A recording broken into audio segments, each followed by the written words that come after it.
Global Investment Meet Invested Karnataka 2022.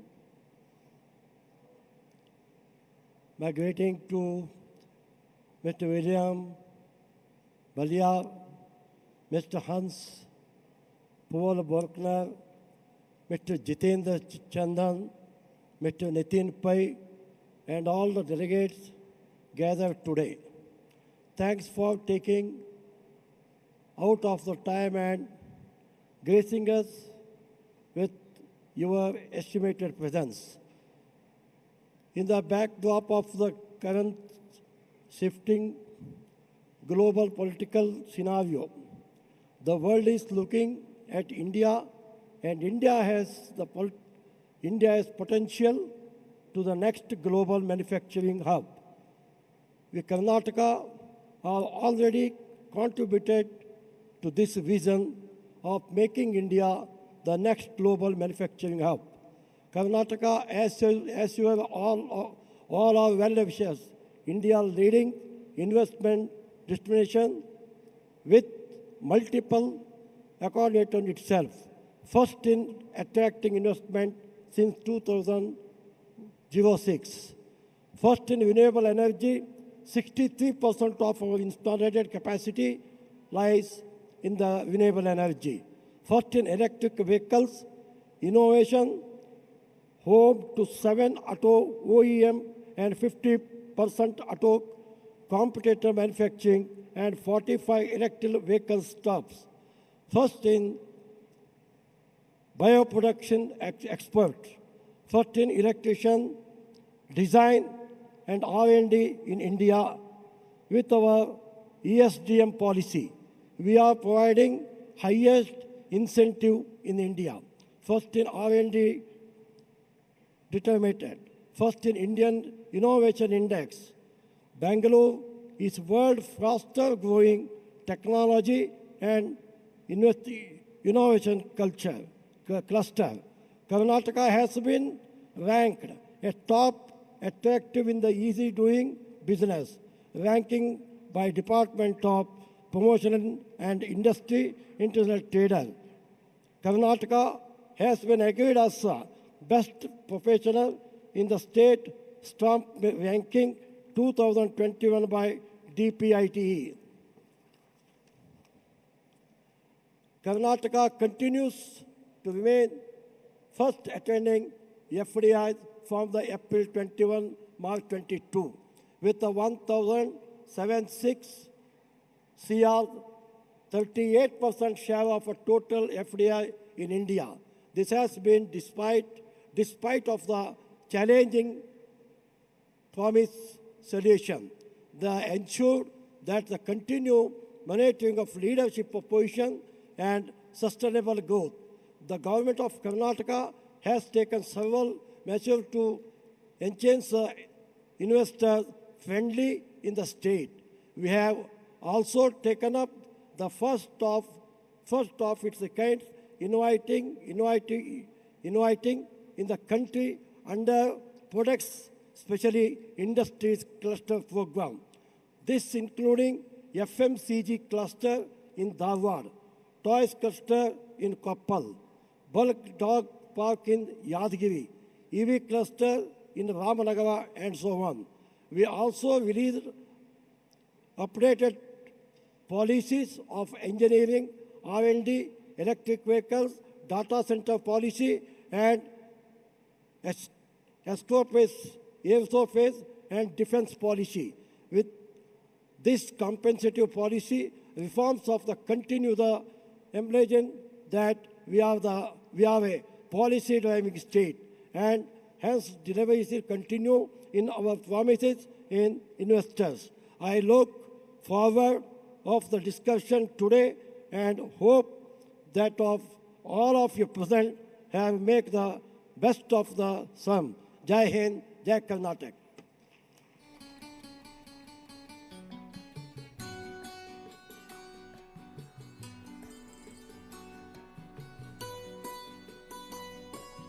Very reassuring to hear those words, Mr. Minister. It's always good to know about the steps that the government is taking. Sachivaru Shri Shivaram Hebbar avarige ಧನ್ಯವಾದಗಳು.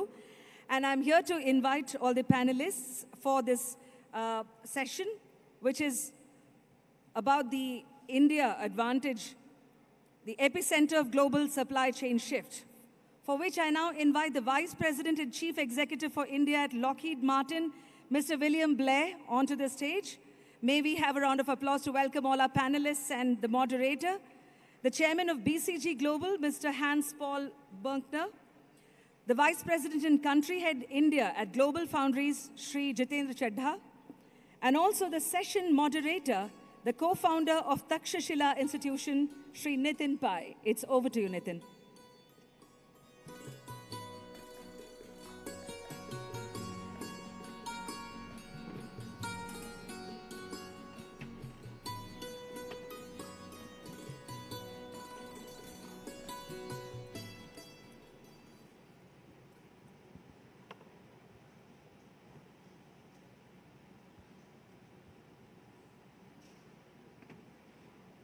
Good morning, everyone.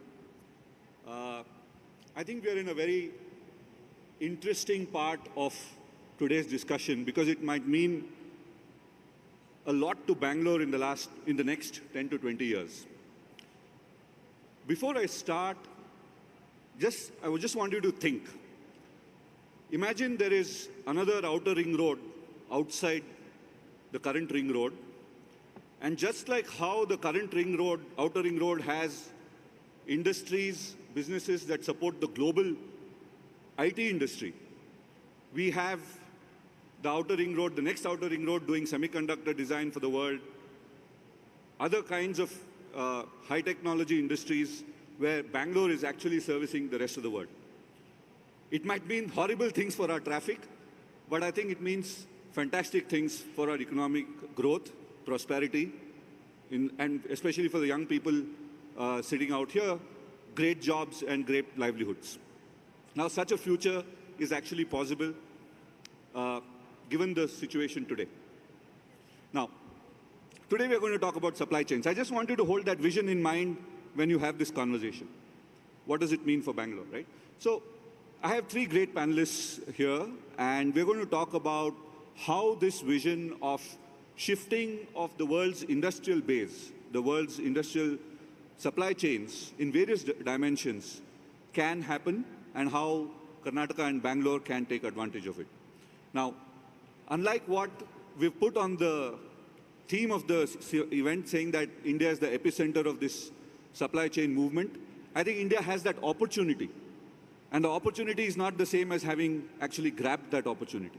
So there's a long way for us to go to grab that opportunity, and the dignitaries, the officials, and the people here, I think the common message for us to take back after this session is how do we make this opportunity a reality such that it changes our lives and prosperity for the state and for the country.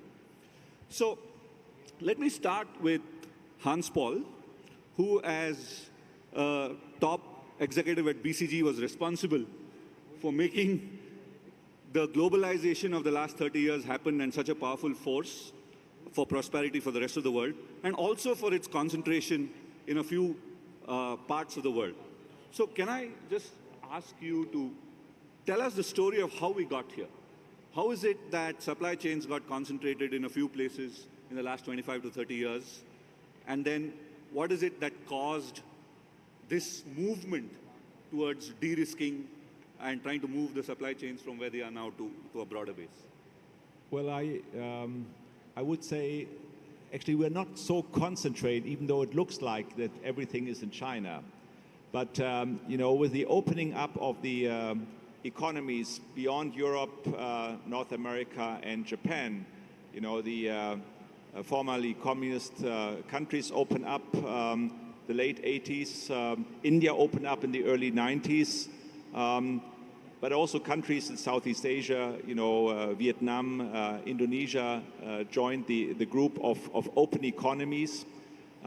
We've seen really enormous spread of economic activity across the world. And even, of course, the Middle East, you know, some countries in Africa and certainly Latin America have benefited, Mexico in particular. The key really is to be part of the world really producing lots of products and services and contributing to that, and therefore also providing lots of opportunities for people as workers, as entrepreneurs around the world, but also making better, providing better products and services and also cheaper products and services for consumers around the world. So I think it has been enormous benefit for everybody around the world, making sure that hundreds of millions of people have moved out of poverty and really become a part of the, or member of the global world economy as an active member. And I think, of course, when you look at the situation in India, say, why are we not at the center of this? I think in some parts, India has really played a very important role. I mean, you mentioned IT services. The minister also mentioned IT services, where India has been a core place, but not yet in manufacturing because of the obstacles that people and investors, both domestic and foreign investors, have really met here in India. So whereas other countries like China, but also Vietnam and others, Mexico, have been very open to that kind of investment. And I think, the question is not why are we not, because why have we not provided the opportunities? Thanks. I want to go to Bill. Bill, you were with General Electric, you were saying you were with General Electric and now with Lockheed. And if I were to look at you as a representative of American business, why is it that the United States for the last 25 to 30 years did not recognize that massive amounts of high technology investments in China is going to be a geopolitical problem? Why is it that it took, from 1979 to maybe 2016, why did it take that long for the United States to realize that concentrating supply chains is a challenge? It's a geopolitical challenge, it's not just a business challenge. Well, I think I'll just follow on my colleagues' prior comments. I was going to say that it's more about, going forward, diversification, right? When we look at our workforce, we know we have a stronger and more resilient workforce when we diversify. And the same is true in our supply chains. We need strong, resilient supply chains through diversification. So although I'm from the US, I've spent most of my life since over the last 30 years working internationally. And I see the world differently from what you just described it. I see the world where US companies, European companies, Asian companies are seeking to establish presence in places that maybe felt foreign to them. Look at how Japan automotive companies have moved into India. Look at our presence in India for over 40 years and establishing partners with companies like Tata. Tata Lockheed Martin, Tata Sikorsky. We did that out of an opportunity because we saw centers of innovation and efficiency here in India, just as we did elsewhere in the world. But I think what has COVID taught us, and what has the recent geopolitical scenario taught us, we need to work together with like-minded nations and establish those resilient relationships built on trust and performance. And I think Karnataka here in this state with Bangalore has proven that as a center of innovation for most of the most advanced companies that we work with in the US and Europe and the rest of Asia. And I think that's the future. Thanks. JC, if I were to come to you, nothing exemplifies concentration of an industry in few geographies as your industry, semiconductors. Like TSMC, South Korea and Japan, if you look at these three places, they probably constitute, lion's share of the production of semiconductors around the world, if you include China. Now, can you share with us how did this happen? Why did the semiconductor industry concentrate in that part of the world? Although the technology came from the United States, from the beginning, the technology has always been from the United States and Europe. Why did manufacturing concentrate in that part of the world? First of all, good morning, everyone, and thanks for this opportunity. I will answer it in a little bit differently. What is actually now transpiring? It may have happened for maybe the cost reasons. It may have happened because everybody was trying to get the best product and through a concentrated effort and so on. But if you really look at it, there are few trends that are going on that I think right now we should pay attention to versus, what may have transpired in the past. And few of them, I think they are very obvious, but I will just simplify it for all of us. One is, I think the demand for the electronics and the semiconductors continues to rise, and it is driven by a lot of technology that is required for automation, for consumer electronics, for the new technologies that are pushing it, like the 5Gs and AIs and so on and so forth. I think that trend which started maybe 5-7 years back will continue. You can always say, yeah, there is a little bit of a slowdown that is happening, but that is cyclic. It happens in this industry all the time. So the trend of more and more semiconductor requirement and electronics requirement, I think would continue to happen for us to be a better society in the future. The number two, I think, is the geopolitical, pressures that are coming up, or what is happening from, different countries, the trade war, you can call it, or a little bit of a disruption that is happening with some of the war situation, which is disrupting our, overall supply chain. But what is happening there is people are starting to rebalance that as far as supply chain of semiconductor industry is concerned and the manufacturing in the semiconductor industry is concerned.